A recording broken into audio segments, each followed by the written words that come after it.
Hi there, Jason from FG4K again, and we're going to start lesson number 3. We're going to start with a few new things, and most important right now is just picking more than one string at the same time. Okay, it doesn't seem like a big deal, but it can be a little bit confusing and slightly cumbersome when you first try it. So we're going to start by just muting out all the strings. Okay, what does that mean? So we're going to take our left hand, we're going to just touch the strings. I try to use all 4 fingers laying across the strings. Very important though, I don't want to press. I don't want sound. I just want to barely make contact with the strings without actually depressing the string at all. So it should sound percussive. So I don't want to hear any actual notes. Okay? It's not going to be the end of the world if you hear the notes, but that just it's going to make it sound not very good when we play this exercise. So we have our strings all muted, and we're just going to try to pick 2 strings at the same time. Easy enough, right? So we're going to start with string number 5 or string number 6 and then string number 5, and we're going to pick a downstroke. Okay. Now, what tends to happen, number 1, if your pick starts to lean backwards a little bit like this instead of like that, then the pick will tend to get stuck on the string. Okay? We don't want that, so we lean it forward just a little bit. Then we can hit both strings and let that pick slide over it. The other thing is that tends to happen when people first learn how to read or hit 2 strings at the same time is they'll go have a slight gap between the 2 strings. What you want to do is sort of pretend that these 2 strings together are one thick string.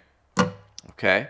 If you need to help yourself get into that zone, just go all 6 strings. Just straight through. And that'll give you a feel, but then you just stop after 2. Okay? The other problem that you'll encounter is aiming for a certain amount of strings. So this is a pretty good way to practice that. So while we've got all the strings muted, then we'll go to string number 5 and 4. Okay? And if you remember the 6-minute drill, you don't have to spend 6 minutes, but it's the same idea. Just practicing picking. Okay? Just 2 strings at a time. And you just keep on working your way. And then next comes probably the tricky part for most people, and that's the upstroke. Okay? So when we do the upstroke, it's the same idea, but you'll notice if that pick is leaning down, it gets stuck on a string. So I at least have to straighten it up so I can go straight through those strings. Okay? So we can practice upstrokes all by themselves, but then the real key is going back and forth. So we're going to go down, up, down, up, down, up. And really, really, really important, stay relaxed, okay? That right hand needs to stay relaxed. As it tenses up, it's almost always going to get stuck on those strings. So nice and easy. Don't try to pick it very hard. If it's not very loud, that's fine. Let the guitar create the volume for you. Don't try to hit it harder to make it louder. We just go to the next strings and do that. And then if you're so inclined, if you want to practice more and more, you can say try 3 strings at a time. And just hit 3 strings instead of 2 strings. And then work your way to all 6 strings.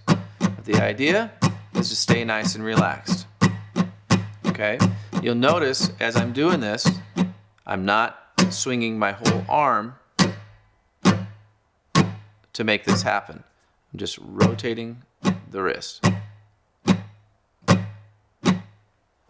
Rather than this. Okay, nice and easy, nice and relaxed. And as I strum through these strings, it's almost as if I'm shaking something off of my hand, or I'm saying, ouch, this hurts. Anything like that. That's the idea. It's nice and relaxed.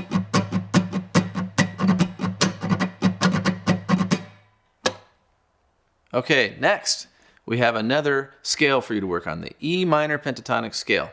Now, the pentatonic scale in general is a very, very common scale on just about any instrument and over most styles of music. We're learning it from one specific spot right now, E, which is starting right here on string number 6, which we call the E minor pentatonic because it starts from an E, which is this note right there. String number 6 open is an E. So here's what the scale looks like. We have 2 notes per string. This is an excellent time for you to practice your alternate picking. Since we have 2 notes per string, each string can go down for the first note and then up for for the second note. So if I look at these first two notes, down, up. And just like in any other scale that we've done or any other song, we'll take it in small chunks and memorize that way. You can take one string at a time, so 2 notes at a time. Once you get that down, add in the next 2 notes.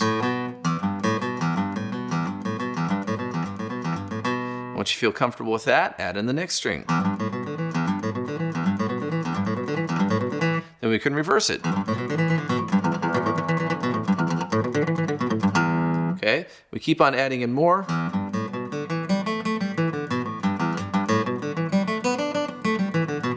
Till we have the whole scale.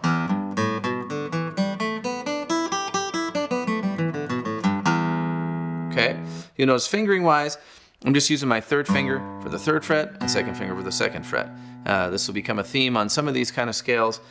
As we work our way up on the fretboard, it doesn't work that way anymore because we only have 4 fingers, and once we get to the 5th fret, then we're kind of out of luck for that plan. So have fun with that scale. Once again, small sections, and then add the whole thing together.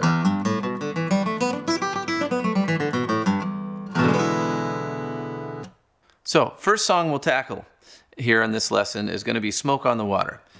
And Smoke on the Water just stays on 2 strings the entire time. So we're going to stay on string number 4 and string number 3. And we're going to pluck those 2 at the same time.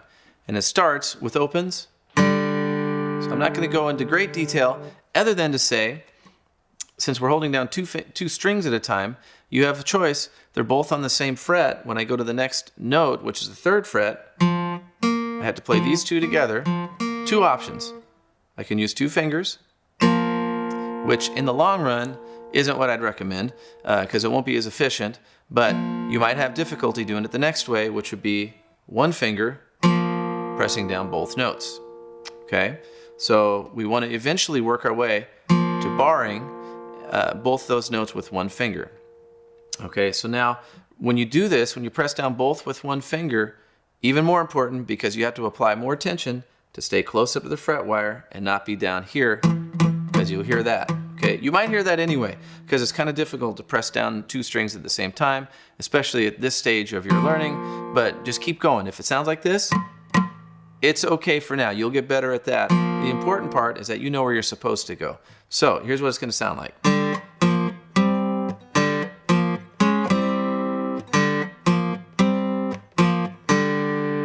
And if you wanted to use 2 fingers the whole time, you could go like this and just use the same 2 fingers.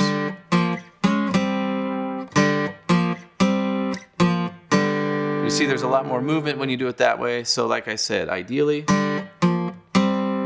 barring it would be better.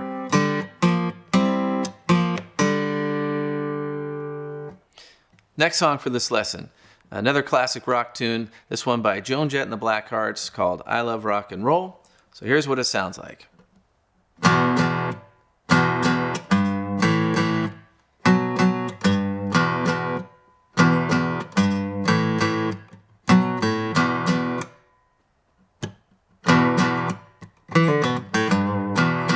The only really important thing that you need to know, I guess, since some of the other stuff won't be so bad, is that when we get to this chord that has a 2 on the 5th string and a 4 on the 4th string, where we play these 2 notes together.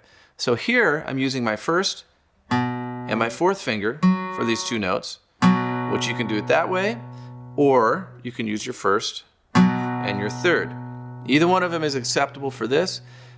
I tend to want to use my 1st and 3rd finger because of other things that you do later on when you play the guitar, but it's totally fine if you can't make that stretch right now. And that's going to be the real determining factor, is whether or not you can make this stretch. Okay, if you can do the stretch with 1st and 3, go for it. It's good practice. If you can't, it's okay.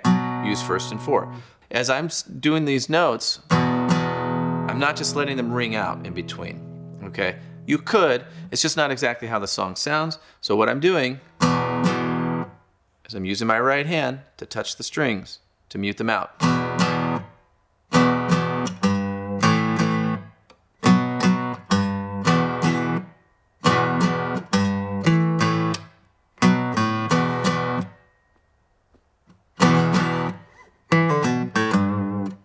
Last song for this lesson, All the Small Things by Blink-182. This is a song utilizing mainly what are called power chords, okay? And you learned a power chord when you played I Love Rock and Roll, you just didn't know it was a power chord. So that's when we went 2 and 4, or even open and 2. These are all power chords. What that means isn't that important right now, but just knowing what they are or what they're called is kind of helpful. So All the Small Things uses the same kind of chord, this time starting from 3rd fret on the 6th string and 5th fret on the 5th string. Now, just like the Joan Jett song, you could use your 1st and 4th fingers or 1st and 3rd fingers. I would recommend trying the 1st and 3rd fingers, but like I said, if it's too much of a stretch, just go to 1 and 4. So here's what the song looks like. 1, 2, 3.